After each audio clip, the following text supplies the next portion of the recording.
Educação à distância, mudando realidades.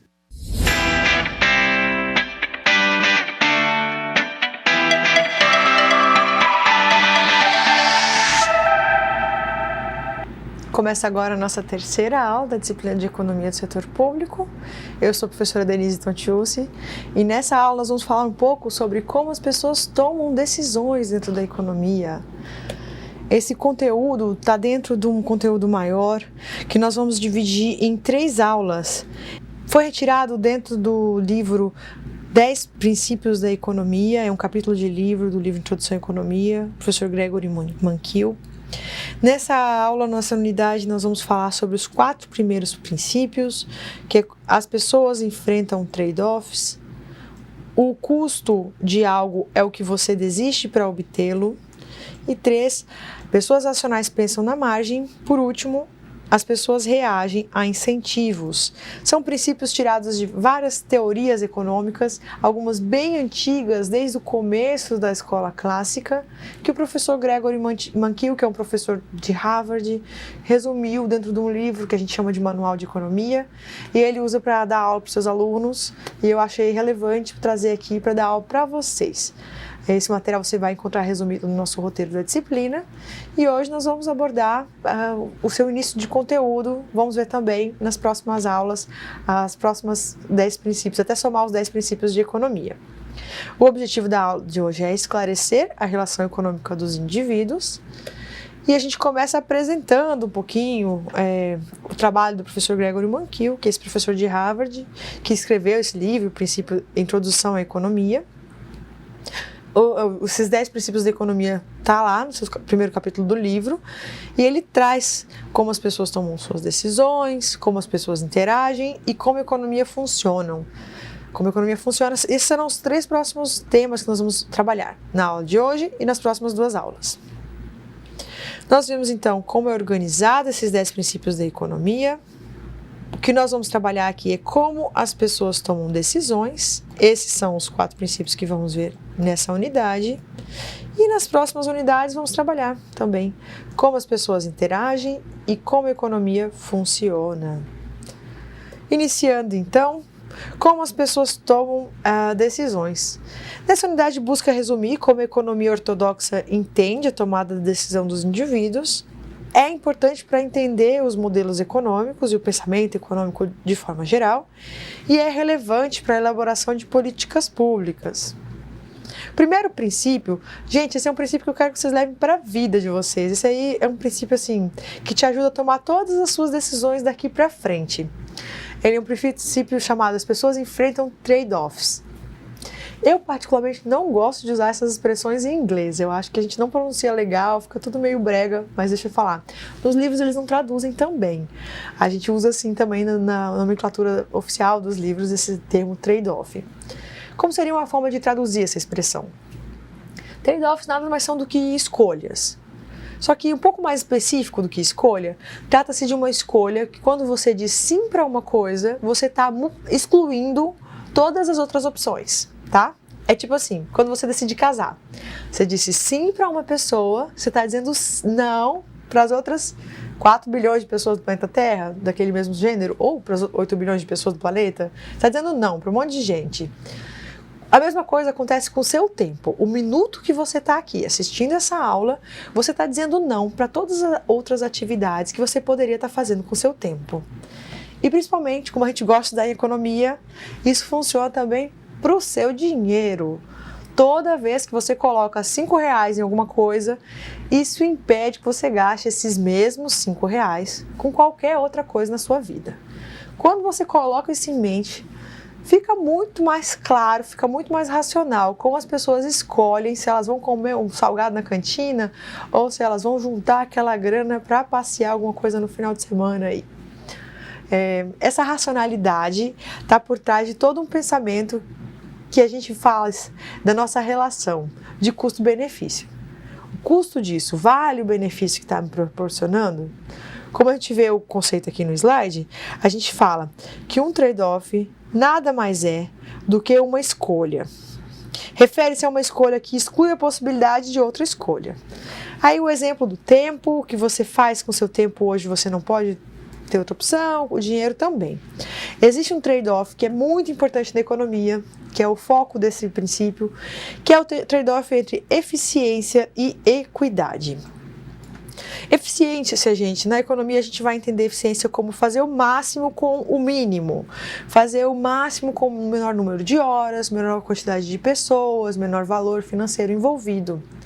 E equidade está ligada à questão de distribuição, de igualdade na distribuição. Na economia, a gente entende que existe um grande ganho de escala quando a gente acumula o capital. Um capital muito grande consegue oferecer uma situação que é muito tentadora para a economia. E por isso que a gente vê, quando uma empresa está muito grande, ela tem tendência a se consolidar, se fortalecer no mercado e crescer. A gente tem vários exemplos para falar, algumas marcas, a gente pode falar da Coca-Cola, a gente pode falar, por exemplo, da empresa Amazon, que oferece aí um mercado muito competitivo, com preços muito baixos, entregando às vezes com frete grátis, alguns produtos muito mais baratos que as suas concorrentes. E isso vai ter um ganho de alto interesse, naquele princípio ali da escola clássica, porque as pessoas vão consumir dessa empresa, elas consomem um produto mais barato. Só que o poder de mercado de uma empresa desequilibra o mercado como um todo e a gente não vai ter aí uma distribuição de renda. O fato da Amazon ter chegado no Brasil vai gerar falência de pequenos mercados, vai gerar aumento da concentração de renda. A gente pode ver aí no início da pandemia, no ano 2020, vários negócios falindo e a empresa Amazon se tornando ainda mais rica do que no passado, aumentou em bilhões o seu faturamento, o seu valor de mercado. Portanto, eficiência de um lado e equidade do outro, um grande nível de eficiência prejudica a equidade, entendendo a equidade como uma distribuição de recursos, de renda. Se a gente for ter vários pequenos negócios, isso é mais equidade, a gente tem mais geração de renda e distribuição dessa renda. Agora, o preço que esses pequenos mercados vão poder vender um produto para você não é um preço tão competitivo, não é um preço tão barato quanto um preço que uma empresa muito grande pode te oferecer. A empresa muito grande tem eficiência, porque ela tem mais logística, porque ela trabalha com estoques maiores, porque ela compra direto do fornecedor, muitas vezes porque ela mesma produz alguns dos seus produtos comercializados. E aí a gente vai ter uma geração de eficiência prejudicando a equidade. Esse é um trade-off muito difícil que existe na economia, porque quando melhora uma coisa, piora a outra. Quando melhora esse aqui, piora esse aqui. Um país que tem muita equidade, né? Por exemplo, a Dinamarca é um país que tem aí muita distribuição, né, das suas riquezas. A gente não tem muita diferença social, como no Brasil, por exemplo. Aí você vai ver a sua questão de eficiência.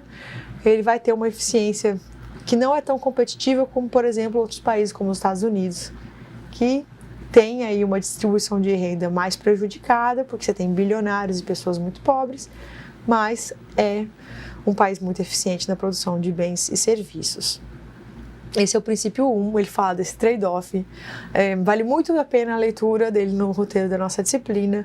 É uma forma muito divertida de pensar a sua vida. Vamos para o princípio número 2? Gente, esse princípio número 2 é o princípio que torna todos os economistas um pouco mão de vaca. Vocês já ouviram esse preconceito que tem contra nós, gente? A ideia é de que o custo de algo é o que você desiste para obter essa coisa, né? A palavra custo vai ter vários significados ao longo desse curso. Você vai ter professores de contabilidade que vão ter uma visão para o que é custo.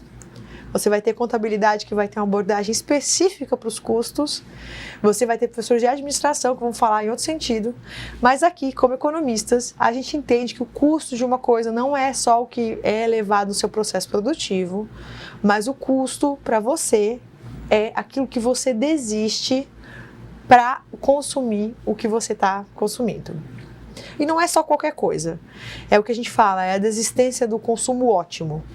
Se você está resolvendo o seu problema de transporte de carro, você vai comprar um carro de 30 mil. Qual que seria a coisa ótima que você poderia estar fazendo com esses 30 mil, além de comprar um carro? Você poderia, por exemplo, estar investindo esses 30 mil, ter um retorno financeiro daquilo.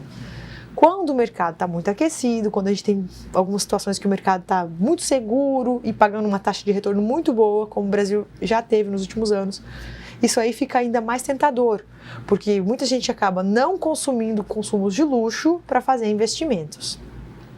Essa forma de pensar te ajuda a ter mais racionalidade nos seus gastos e essa prioridade dos investimentos do pensamento no futuro. A gente vê aqui no slide que, como você só pode fazer uma escolha, o preço dessa escolha acaba sendo o que você teve que desistir para tomar a sua decisão. A escolha ótima que você abriu mão. A gente tem uma fórmula para essa conta, esse sinal de menos aqui é para sinalizar essa forma. Você vê o benefício que você obteve da sua escolha, menos o benefício que você teria se você tivesse feito a escolha financeira ótima para aquela situação. Esse é um princípio também que, se você trabalha ali com detalhes, no roteiro da disciplina a gente vai ver ele assim. Eu recomendo que você pense sobre isso. Uma forma de pensar nisso é assim: de todos os trade-offs que eu enfrento, tudo que eu uso para gastar meu dinheiro está impossibilitando eu de realizar de verdade os meus sonhos. Então, se eu vou ali e tomo um suco, esse suco é o que vai me fazer feliz? É o que vai realizar meu sonho? Ou é uma coisa que está ali, sendo uma pequena pedrinha, atrapalhando meu caminho até realizar aquele grande sonho que eu tenho, que não é só um sonho de consumo, é um sonho de realização pessoal, mas que, para acontecer, envolve gastos financeiros. É muito interessante ver isso para você ter uma liberdade em relação a toda a relação que existe entre o dinheiro e o capitalismo. Muitas vezes nós somos muito impulsionados por um consumo muito impulsivo, muito sem pensamento, muito sem refletir, e que muitas vezes vai atrapalhar a gente de nos guiar assim, realmente para um caminho de mais liberdade, mais felicidade dentro da nossa vida como um todo. Eu recomendo que você compreenda um pouco mais sobre esse princípio através do roteiro da nossa disciplina. Seguindo, então, nós falamos que aquele exemplo que eu tentei trabalhar, comprar um carro ou investir o seu dinheiro, não é um exemplo muito bom para a economia, porque você não vai comprar um carro e andar a pé o resto da vida. Você não pode ou gastar 30 mil comprando um carro ou colocar 30 mil no investimento financeiro. Provavelmente, se você achar que não está valendo a pena comprar um carro, você pode até colocar o dinheiro no investimento financeiro, mas você tem que achar alguma alternativa para se locomover. Você vai usar algum transporte de aplicativo, vai usar táxi, vai pegar carona. A gente fala que esse pensamento é o pensamento na margem. Na margem por quê? A gente não pensa assim como um interruptor, ligado ou desligado, do tipo, compro o carro ou só invisto dinheiro. A gente pensa em pequenas unidades incrementais. E se eu usar um pouco mais do aplicativo para me locomover? E se ao invés de ônibus eu conseguir dividir o carro com um amigo que vai me dar carona e eu pago combustível para ele? Esses pensamentos incrementais é o que nós chamamos de pensamento na margem. Para o empresário eu posso dar o seguinte exemplo. O empresário não faz assim, ele demite todo mundo e coloca máquinas para funcionar na sua empresa. Provavelmente o que ele vai fazer é comprar uma máquina ou duas, começar a botar essas máquinas para funcionar, e se essa ideia der certo, aí sim ele vai começar a demitir os funcionários e começar aos poucos trocar aquilo por máquinas e equipamentos. Nosso sistema produtivo, nosso sistema de decisão, ele não é como um interruptor de um lado para o outro. Ele é gradativo, é mais parecido com uma escada. Ele tem degraus. E por isso que a gente fala que é na margem. Quando eu falo essa margem, vocês podem pensar como degraus, assim, um pedacinho a mais, um pouquinho a mais. As decisões das pessoas não acontecem nos extremos. As mudanças são gradativas, sempre levando em consideração a análise custo-benefício. E às vezes, gente, essa análise custo-benefício ela é modificada por pequenas quantidades incrementais, né? Um exemplo que eu penso é assim, vem uma friagem aí, de repente Rondônia fica super fria. O que acontece? A gente tem que pensar, vamos supor, numa peça de frio, uma roupa, tem que arrumar um casaco. Você vai correndo numa loja, aquele primeiro casaco, se você não tem nenhum, você está disposto a pagar uma grana por aquilo, porque se você vai ficar passando frio, você vai lá e compra uma jaqueta. Aí, aconteceu uma mudança de custo-benefício. Se por um acaso a friagem se estender, ficou mais uma semana, e você está pensando talvez comprar outro casaco, aquele seu desejo de consumo não é tão urgente, ele já está parcialmente atendido. Às vezes você não está disposto a pagar um valor muito alto. Se ficou desabastecido na sua cidade, está faltando roupa de frio e ficou muito caro, talvez você vai falar, vou usar aquela mesmo todo dia até a friagem passar. Porque a sua análise custo-benefício, ela é readaptada para cada situação nova. Uma vez que você comprou um casaco, você vai olhar a sua realidade com mais clareza, mais cuidado no próximo momento. Aquele meu exemplo do carro, quando surgiram os aplicativos de transporte coletivo, de transporte tipo carona, tipo táxi, a gente vai ter aí uma mudança, porque se você consegue pensar, eu posso usar o aplicativo umas 5 vezes no mês, posso aumentar isso para 6, 7 vezes, ao invés de ter um carro. Você consegue ter um pensamento na margem.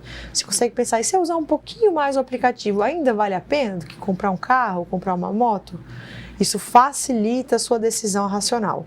Assim acontece para as empresas também, à medida que a tecnologia está se tornando mais acessível, à medida que as máquinas estão se tornando mais específicas, as mudanças tecnológicas vão acontecendo mais vagarosamente, a pessoa não precisa ser um empresário super avançado que vai montar uma empresa totalmente mecanizada. Ele pode comprar uma máquina, treinar uma equipe e trazer um sistema mais moderno aos poucos. Esse é o pensamento na margem. Vamos para o último princípio? Na aula de hoje, esse é o último princípio que nós vamos trabalhar. Esse é o princípio número 4. As pessoas reagem a incentivos. Nós temos a nossa racionalidade. Nós fazemos, sim, uma análise de custo e benefício. No entanto, fatores externos podem incentivar a gente a fazer nossas escolhas. E esses incentivos, eles existem ainda de duas formas. Pode ser um incentivo implícito, tipo assim, uma coisa que tem muito status, alguma coisa que é moralmente correta, algum costume, minha família faz assim, meus amigos valorizam muito isso, alguma expectativa social. E podem ter os incentivos que são explícitos, aqueles que são mais formais, mais burocráticos, aqueles que estão escritos. Por exemplo, o pagamento de um bônus ou, pelo contrário, uma multa, as leis, os contratos. Considerando esse sistema de incentivos, a gente sempre tem que estar pensando em como desenhar uma política, seja essa política pública ou empresarial. Tem um exemplo de um livro muito engraçado chamado Freakonomics, que ele estuda um caso de uma escola na qual os alunos tinham que ser buscados pelos pais até um determinado horário. Vamos supor, a aula acabava 5h30, os pais tinham que buscar os alunos até às 6. Depois das 6, a escola não tinha mais pessoal para ficar ali com as crianças. No entanto, alguns pais sempre deixavam seus filhos além das 6 da tarde. E aí a escola tinha que ficar ali, mantendo um funcionário para vigiar aquelas crianças, não podia fechar as portas da escola.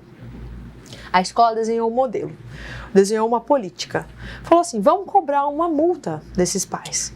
Vamos falar para eles, você paga essa multa e aí a gente com isso vai pagar a hora extra de algum funcionário para ficar aqui cuidando da escola, desses alunos que estão ficando além das 6 da tarde. O que aconteceu? Esse é um caso real. Esse caso real, antes de ter essa aplicação da multa, a gente vai ter 2 ou 3 ali alunos ficando depois do horário. Depois que foi instituída a multa, a escola começou a ter muito mais aluno ficando além do horário das 6 da tarde. Por quê? Porque quando você trouxe um incentivo bem explícito, tipo assim, tem uma multa para ser paga, os pais, que às vezes estavam com vergonha de todo aquele outro incentivo, que era implícito, a questão moral, a questão da vergonha de estar deixando o aluno além do horário, o filho além do horário na escola, esse pai vai perder essa vergonha e vai falar assim, eu não estou deixando um favor, eu não estou pedindo um favor para a escola, eu não estou deixando meu filho lá e não estou pagando por isso.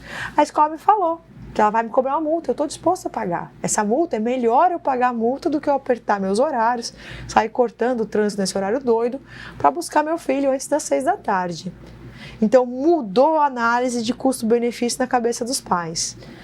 Muito interessante esse exemplo, porque a escola colocou essa multa para tentar impedir aqueles poucos pais de deixarem seu filho além do horário, só que aparentemente calculou a multa num valor muito baixo.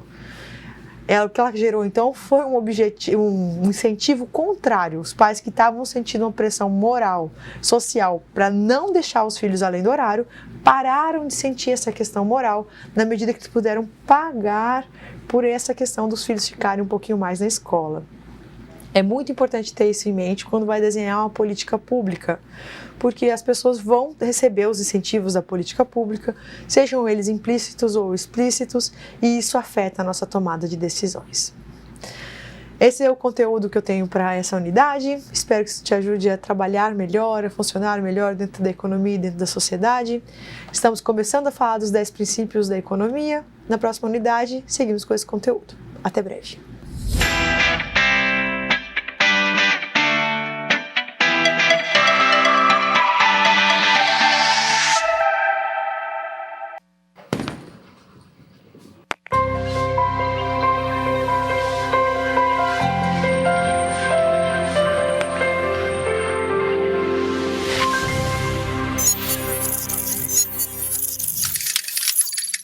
Educação à distância, mudando realidades.